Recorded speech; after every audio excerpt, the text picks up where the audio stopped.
Please stay with us for this next conversation with Dr. Agnes Kalibata, president of AGRA. Thank you for joining us this morning. I'm very much looking forward to hearing your views here.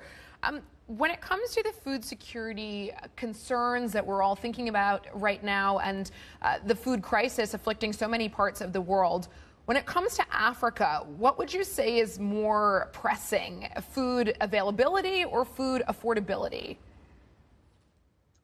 No, thank you for having me. So really, let's look at it from the perspective of both food availability and in fact, access.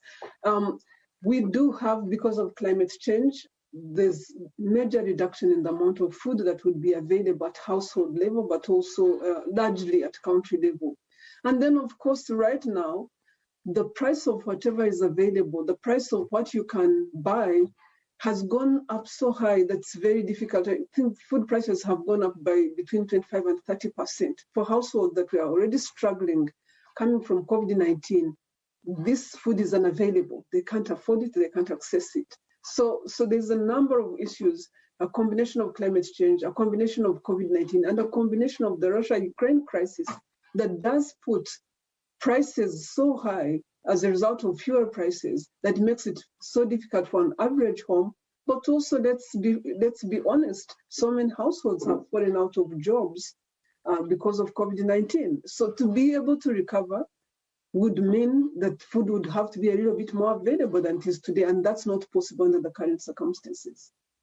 Dr. Kalibata, given that so much of the pressure on energy inputs comes from outside of Africa and therefore outside of the policymakers' control, how do you think about prioritizing policy action within the country or the countries?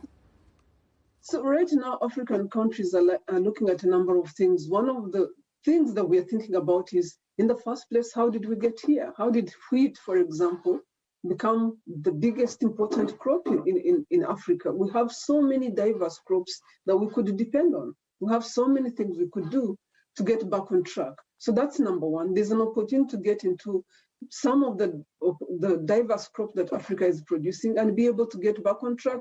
Nigeria is already putting cassava in bread, and that's working very well. But also, there are 14 countries on the African continent that produce wheat. If these countries did their part in producing wheat and had policies that were advancing surplus,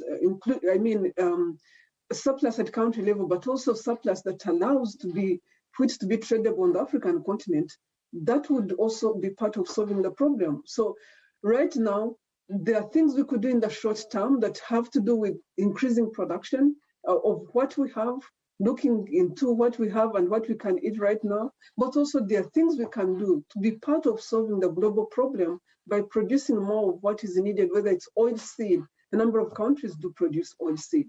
A number of countries do produce wheat. So we can be part of solving this problem of increased productivity.